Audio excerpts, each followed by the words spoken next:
Zero fees embedded systems scholarship test ద్వారా 100% free seat సాధించండి. రజనీకాంత్ గారిని రే అని పిలవగలిగిన ఒకే ఒక్కడు నారాయణరావు. ఈ రోజు నువ్వు వెళ్ళి ఆయన్ని కలవబోతున్నావు అని చెప్పారు. ఎప్పుడు ఒకే దీంట్లో ఉన్నాం, ఎప్పుడు కాదు, వాళ్ళు ఇద్దరికి అలవాటు ఉంది కానీ ఒకే సిగరెట్ కాల్చేవాళ్ళం. షేరింగ్ అంత క్లోజ్గా ఉండేవాళ్ళం. మా ఇంటికి వచ్చేవారు. మా అక్కయ్య వాళ్ళ కాపురం మెడ్రాస్లో ఉండే. సో మా అక్కయ్యని పిలిచేవాడు. భోజనాలకు కానీ వాటికి కానీ రావటం, చాలా క్లోజ్గా ఉండేవాళ్ళం. కంటిన్యూస్ అండి. అంతులేని కథలో యాక్ట్ చేయడమే కాకుండా తర్వాత వరుసగా 2 సినిమాలు యాక్ట్ చేసాం. చిలకమ్మ చెప్పింది అని ఒక సినిమా, ఈరంకి శర్మ గారి డైరెక్షన్. అందులో కూడా రజనీకాంత్, సంగీత, నేను, శ్రీప్రియ. అది ఈరంకి శర్మ గారని ఆయన డైరెక్షన్. ఫస్ట్ పిక్చర్ ఆయన డైరెక్షన్లో, బాలచంద్ర గారి కో డైరెక్టర్. అది పాలకొల్లో షూటింగ్ చేసేవాళ్ళం. 3 నెలలు 15 రోజులు 10 రోజులు షెడ్యూల్ పాలకొల్లోనే షూటింగ్. మళ్ళీ అందరం మాకు ఎట్లా ఉండేదంటే ఆ రోజుల్లో కాల్ షీట్ అని షూటింగ్ ఉంటేనే వెళ్ళాలి, ఆ పద్ధతి లేదు అప్పుడు. మేమే ట్రావెలింగ్ తోసేవాళ్ళం, మేమే కెమెరాలు మోసుకెళ్ళేవాళ్ళం, మేమే అట్లాగే స్క్రిప్ట్లు చదివేవాళ్ళం, అసిస్టెంట్లు ఉండేవాళ్ళకి డైలాగులు నిలిపేవాళ్ళం. అలా యాక్ట్ చేస్తూ ఉండగా పాలకొల్లో చేస్తున్నప్పుడు ఒక అబ్బాయి వచ్చాడు. ఎవరో తెలుసా అబ్బాయి? పాలకొల్లు అంటేనే చేసేసి ఉంటారు. చెప్పండి, మీ నోటితో. ఆయన అప్పుడే చదువుకుని ఫినిష్ చేసి వచ్చారు, చదువు అయిపోయింది. మేము రజనీకాంత్ నేను ఇద్దరం షూటింగ్లో ఉన్నాం. మాతో వచ్చి మాట్లాడిన తర్వాత హోటల్ ఉంటే మా హోటల్కి వచ్చి మాతో పాటు ఉండి చాలాసేపు మాట్లాడి ఆయన చెప్పింది ఏంటంటే, నాకు కూడా యాక్టింగ్ నేర్చుకోవాలని ఉంది అని అన్నాడు. ఆయన యాక్ట్ చేయాలని ఉందని. అప్పుడు మేము ఇద్దరు చెప్పిన సలహా ఏంటంటే, మేమిద్దరం కూడా అదే ఇన్స్టిట్యూట్లో చదువుకున్నామా. అప్పుడు వచ్చి ఏమని పిలిచారు మిమ్మల్ని? సార్ అన్నారా, హీరో గారు అన్నారా? మమ్మల్ని అంటే సార్ అనేవాడు, అన్నయ్య అనేవాడు. చెప్పండి. మేము వయసులో పెద్దాళ్ళం కదా. రజనీకాంత్ నాకంటే 4 ఏళ్ళు 5 ఏళ్ళు పెద్దాడు. ఆ అబ్బాయి రజనీకాంత్ గారిని ఏమని పిలిచారు? అన్నయ్య అని పిలిచారు. మిమ్మల్ని అన్నయ్య అని పిలిచారు. తర్వాత ఏం సలహా ఇచ్చారు అబ్బాయికి? సరే, అబ్బాయిని వెంటనే వచ్చి జాయిన్ అవ్వమంటే మెడ్రాస్ వచ్చి ఇన్స్టిట్యూట్లో జాయిన్ అయ్యాడు. తర్వాత ఇప్పుడు ఎంత ఉన్నాడో, ఎంత ఎదిగాడో మీ అందరికీ తెలుసు. చెప్పండి, అబ్బాయి పేరు చెప్పండి. నేను చెప్పాలా ఇంకా? మెగాస్టార్ చిరంజీవి. అప్పుడు మా పరిచయమే. ఆ తర్వాత ఆయన మెడ్రాస్ రావడం, ఇన్స్టిట్యూట్లో ఆయన చదువుతున్న రోజుల్లో కూడా నేను వెళ్తూ ఉండేవాడిని. ఎందుకంటే మాకు టీచరు దేవదాస్ కంకాల్ గారు, మా బ్యాచ్ కూడా ఆయన ప్రొఫెసర్. సారథి స్టూడియోస్ ఈరోజు అమీర్పేటలో, హైదరాబాద్ నడిబొడ్డులో, అంటే నేను కమర్షియల్గానే మాట్లాడుతున్నాను. అద్భుతమైన ల్యాండ్, కనీసం 1000 కోట్ల ఆస్తి అది. అవునండి, మీదే అది.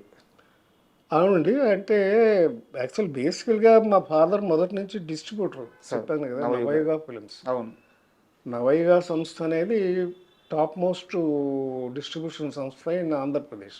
ఈ రోజుల్లో లాగా జిల్లాల వారీ కాదు, అప్పుడు టోటల్ ఆంధ్రప్రదేశ్. అవును, 3 ఏరియాలకి ముగ్గురు ఉండేవారు. మా పెద్దనాన్నగారు ఏమో విజయవాడలో ఉండేవారు, హెడ్ ఆఫీస్ అది. మా నాన్నగారేమో గుంటకల్లో ఉండేవారు.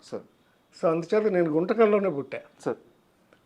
నేను చదువుకునే 8th క్లాస్ వరకు గుంటకల్లోనే చదువుకున్నాను. ఆ తర్వాత సారథి స్టూడియోస్ తీసుకోవాల్సిన పరిస్థితి వచ్చింది.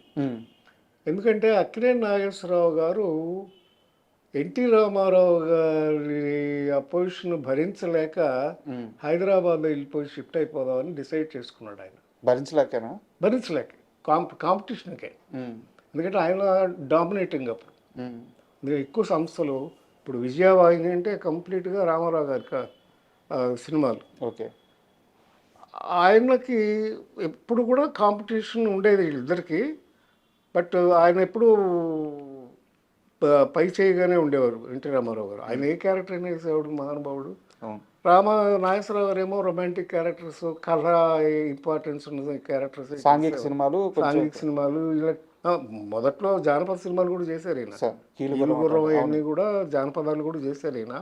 కృష్ణుడు వేశారు, అర్జునుడు వేశారు, అన్నీ వేశారు. ఆయన కామెడీ కూడా చేశారు కదా, మిస్సమ్మలు ఎంత అవును. గొప్పగా చేశారు అవును ఆయన, అవును మహానటుడు.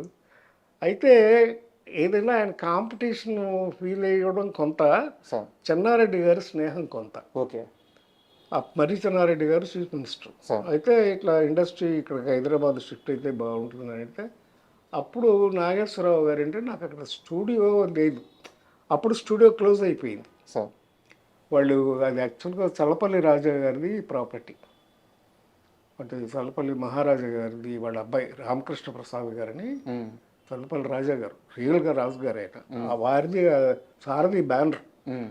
సారథి బ్యానర్ అంటే అంతకుముందు చాలా పెద్ద పెద్ద సినిమాలు తీశారు. తమ్మారెడ్డి భరద్వాజ నాన్నగారు కూడా అక్కడ వర్క్ చేసినట్టు. దానికి మేనేజర్గా చేశారు. అవును అవును ఆయన తర్వాత మా నాన్నగారు వచ్చారు. అవును అవును అంటే అది ఎలా జరిగిందంటే, ఫస్ట్ ఆ బ్యానర్ సారథి బ్యానర్ చాలా రామారావు గారితో ఆత్మబంధువు, కలిసి ఉంటే కల సుఖం, అవును. ఇలాంటి సినిమాలన్నీ సారథిలో తీసినాయి. రోజులు మారాయి నాగేశ్వరరావు గారితో. అప్పుడు నా నవైగా ఫిలిమ్స్ వాళ్ళు సారథి స్టూడియో 45% షేర్స్ కొనుక్కున్నారు. ఉమ్, అప్పటి నుంచి మా నాన్నగారు గుంటకల్ నుంచి ఇక్కడికి షిఫ్ట్ అయ్యారు ఓకే స్టూడియో మేనేజ్ చేయడానికి 64లో. సార్. 64 నుంచి సారథి స్టూడియోస్ నాన్నగారే చూసుకున్నారు. మొదట్లో ఒకటే ఫ్లోర్ ఉండేది, తర్వాత 2 ఫ్లోర్లు కట్టారు, మొత్తం 3 ఫ్లోర్లు అయినాయి. స్టూడియో బ్రహ్మాండంగా నడిచేది. ఇప్పుడు మెట్రో స్టేషన్ ఉంది కూడా అంతా సారథి స్టూడియోస్లోనే ఉండేది. అప్పట్లో అమీర్పేట మెట్రో స్టేషన్ ఉంది, అదంతా సారథి స్టూడియోస్ గేటే. ఆ. అక్కడ ఉండేది మెయిన్ గేటు. స్టూడియో మీరు అమ్మేసుకున్నారో లేకుంటే మీ వాటాలు మీరు వెనక్కి తీసుకున్నారో నాకు అంత ఐడియా లేదు. బట్ ఆ రోజుల్లో మీరు స్టూడియో కొనడానికి ఎంత ఇన్వెస్ట్ చేశారు, ఎంత మీకు రిటర్న్ వచ్చింది? లేదండి, అది ఇన్వెస్ట్మెంట్ అంటే నవైగా నుంచి ఫండ్స్ వచ్చాయి. నవైగా అప్పటికే బాగా పెద్ద కంపెనీ. సినిమాలు కొన్ని వేల సినిమాలు రిలీజ్ చేశారు, కొన్ని వేల సినిమాలు సూపర్ హిట్లు అయినాయి. సార్.